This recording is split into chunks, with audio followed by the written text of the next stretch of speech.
Alright, Star Wars Jedi Fallen Order. Is it any good or not? Let's talk about it. I want to start by saying that this game caught me by surprise. Oh, and by the way, this video will be spoiler free until some point where I'll warn you and I'll move on to spoilers.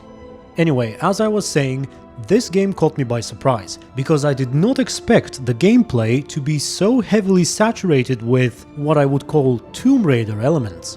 I mean, it does have a decent story and pretty good lightsaber combat, but regardless, the bulk of the time you spend playing this game will actually be running, wall running, jumping, double jumping, climbing walls, climbing ropes, jumping from rope to rope, sliding on slippery surfaces, solving puzzles, finding hidden paths, pushing objects into things so you can activate something else to proceed, and so on. Now, this isn't to say that the game is bad, or that the gameplay elements are poorly implemented, or not enjoyable or anything like that, it's just that I'm personally not a huge fan of such mechanics. My surprise may be unjustified, but I wanted to get this out of the way first, and warn you just in case. And now that I've started talking about it, let's continue on with the gameplay before we get to the story.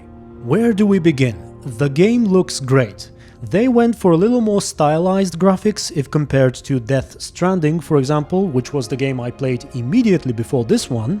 But given the kinds of characters that we have in the game and all the lightsaber combat, I think they chose well. And at times especially, it's absolute eye candy. I remember during the intro section you get to use your lightsaber in the rain, and my god does it look spectacular. The way the raindrops illuminate when they pass by it, oh I love it. This is of course maxed graphics on PC, but I guess it should look fairly decent on consoles as well. But all that is secondary, I suppose. What about the actual combat? Well, it seems solid as well. You've got 3 base abilities, Force Push, Pull and Slow. Each of them can be upgraded and altered by spending points in your talent tree. You can dodge and roll, you can also jump and double jump. Of course you have the lightsaber as well, which allows you to perform several different attacks. You can block with it and deflect blaster bolts. You even get to switch between single-bladed and double-bladed modes, eventually when you reach a certain point in the story, each of which has small advantages and disadvantages compared to the other. The combat is fairly varied, as in, you are normally not encouraged to use the same strategy and basically do the same things against every enemy, at least I wasn't. Some are more vulnerable to blocking until you exhaust them, and others to dodging and counterattacking, and that's even more true when it comes to the boss fights. I must say though that my favorite pastime was force pushing people off of cliffs and bridges and just about any location that allowed for it.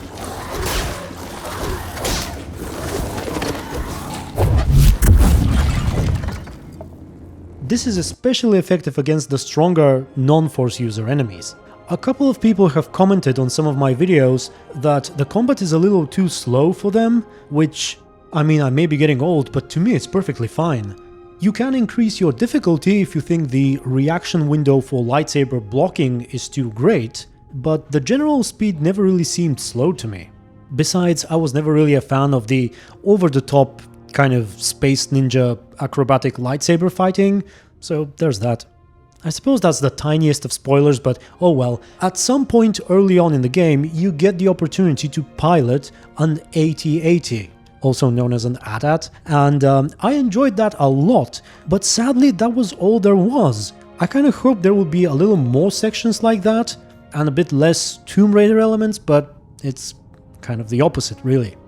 And overall the game works. I did not encounter any major bugs, only 2 that I remember.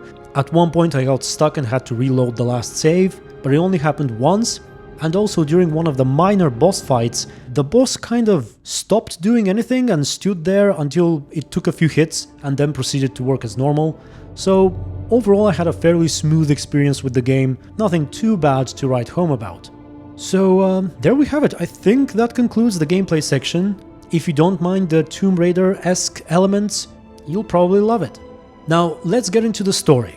The story is kind of unremarkable for the first quarter or so of the game.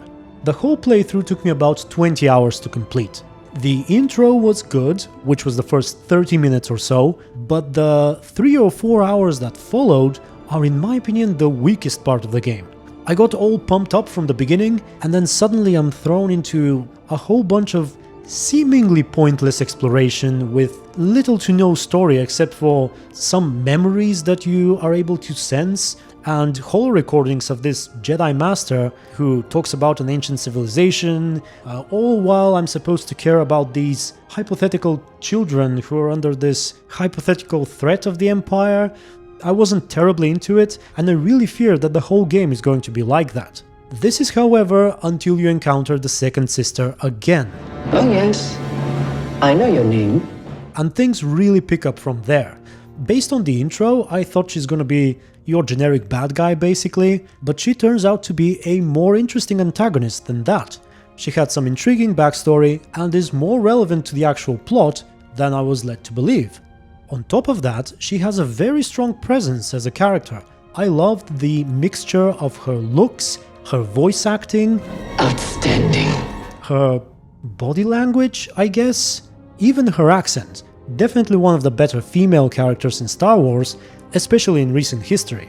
I was genuinely intrigued to learn more about her, and I looked forward to every time she appeared on screen. In fact, I wanted to get a few play sessions as her, you know, similar to how we get to play as Ciri in The Witcher 3. I think that would have been great, but sadly, it wasn't meant to be.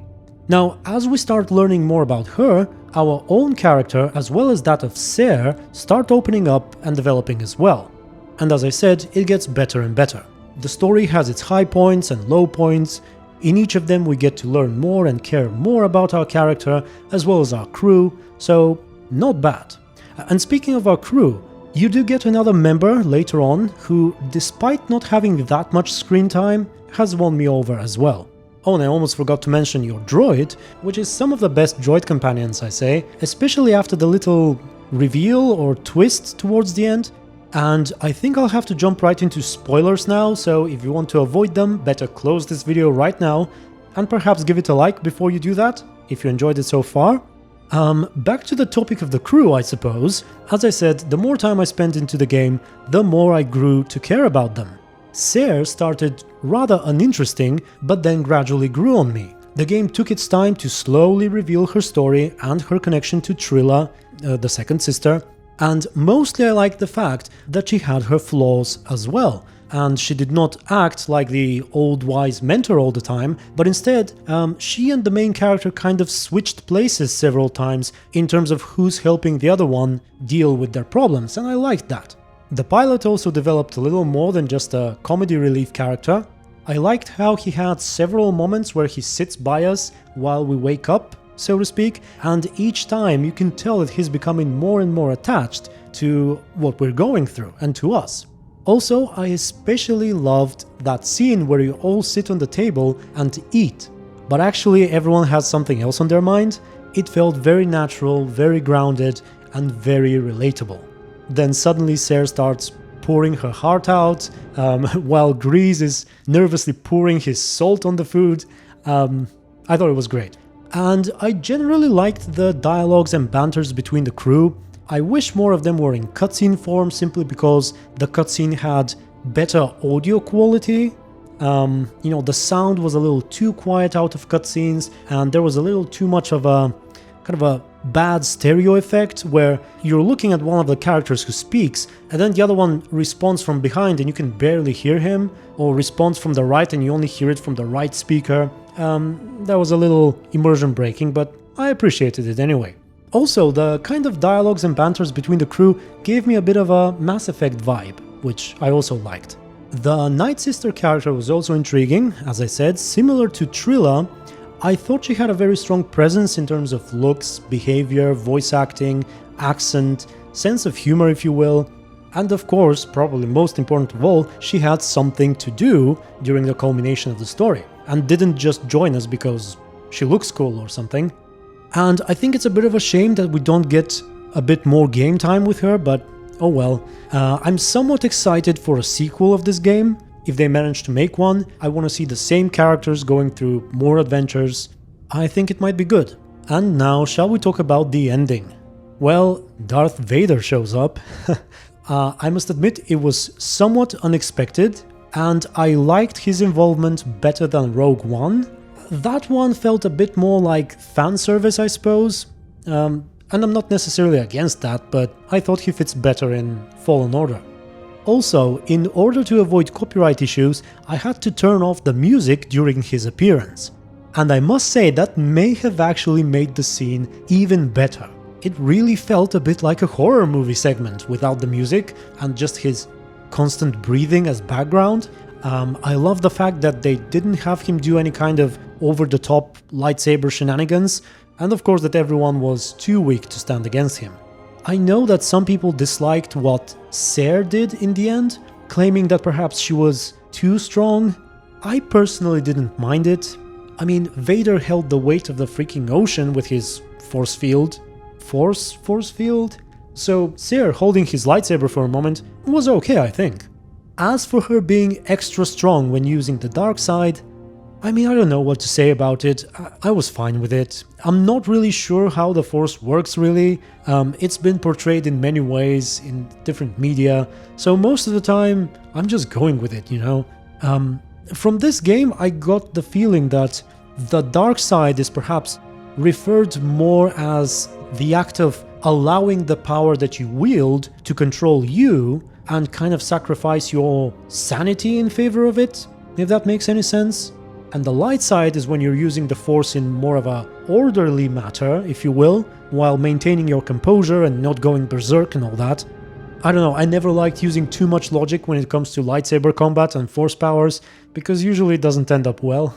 But anyway, I liked Darth Vader and his appearance. I liked the Avenge Us. Avenge us! Perhaps I would have liked a little bit of a longer scene between defeating Trilla and Darth Vader killing her, but oh well. And generally I liked the ending, but we haven't covered it entirely. What about the actual conclusion with the holocron? I know some people thought destroying it was kind of underwhelming, and that is true in a way, but really, what can they do with such a game which takes place in between well-known events? You either have a very obvious ending where you know more or less from the beginning who's gonna die and what's gonna happen, which kind of happens in Rogue One, or you have an ending where the plot is resolved in a way which the world is left exactly the same as it was before that, which is more or less what they do here. Now, what could they have done to make the story and the ending better? Well, let me draw a comparison, if you'll allow me, with The Witcher once more, but this time not The Witcher 3, but instead Thronebreaker: The Witcher Tales. A rather underrated game if you ask me. It's basically a mix of an interactive audiobook and playing Gwent a whole bunch, but it is amazingly voiced and written. I think it's every bit The Witcher 3's equal in those regards.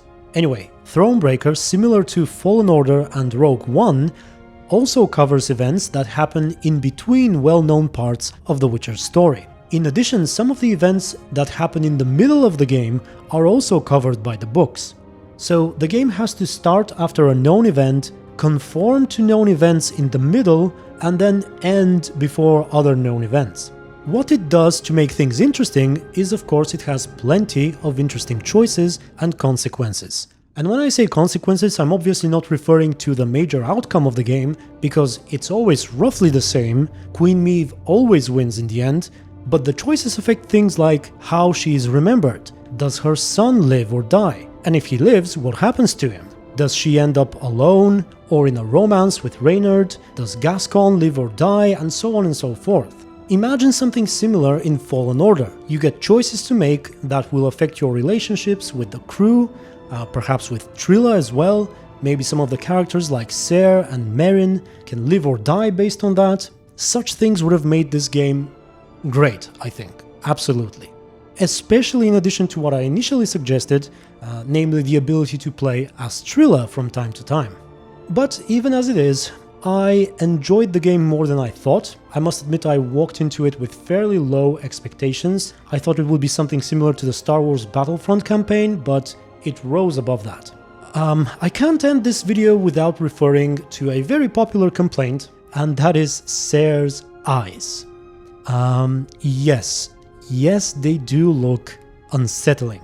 Also, I looked up the actress that she's based on, and I gotta say, that while she does have a peculiar set of eyes, clearly a defining feature of hers, I do not think they look nearly as awkward in real life, at least based on the photos I've seen.